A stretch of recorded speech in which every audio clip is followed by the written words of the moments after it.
Good morning, Adams County. It's Friday, and today we're going to be talking about how to buy textbooks without breaking the bank.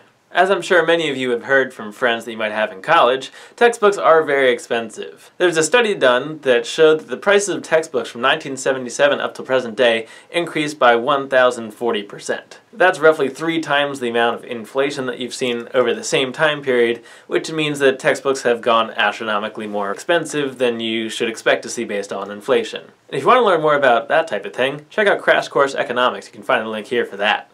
However, it's important to note that while textbook prices have gone up this much over the past 40 years, that doesn't mean it's going to be the case for you.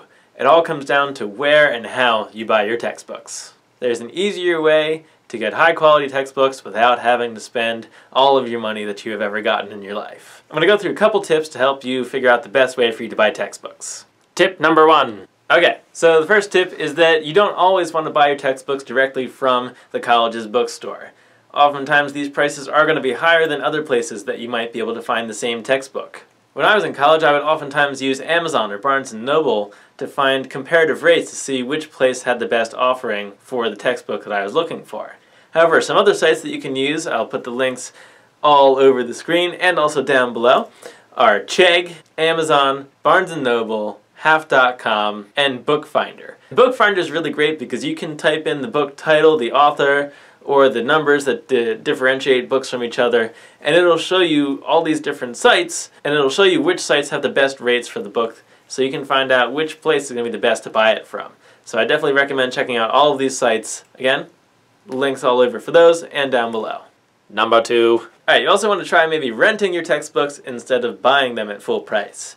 Especially for some of your science classes, where if you're not a science major and you have to get a textbook for it, this is a great way to save a lot of money. Because some of those science textbooks can run over $150, and you can oftentimes rent these books for less than $50. There are some limitations as to what you can do with the book. For instance, they oftentimes don't want you to write in the book, but to save several $100s, it's a really good idea to just not write in the book. The third option is to maybe check your local library or the college's library. Oftentimes they might have a book that you might need for an English or history class, and you can just copy or scan the pages that you might need for whatever assignment you have throughout the semester. So that's a really easy way to not spend any money and still be able to do your reading.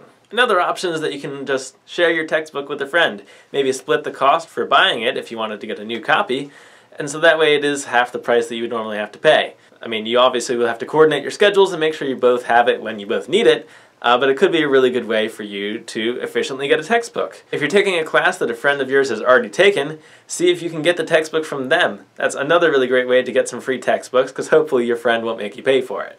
At the end of the semester, you can also decide to sell back your textbooks if you think you aren't going to need them anymore. Now, a word of caution here, if you go to some of the local vendors that might come around your college saying that you can sell the textbooks to them, you might not get a terribly good price. Try maybe selling your books on Amazon, so that way someone else can come and say, hey, here's the textbook that I need, and I can get it for a really good price from this seller. So do try and maybe sell your books that way. It's a really easy way to make some of the profit back from the money you spent on the textbook. So the moral of today's video is that there really are efficient and cheap ways for you to buy textbooks without having to spend all of your money on them. So do check out some of the links that I mentioned below, and if you know of any other sites, put them down in the comments so that everyone else can use those sources too. Alright, Adams County, I'll see you next week.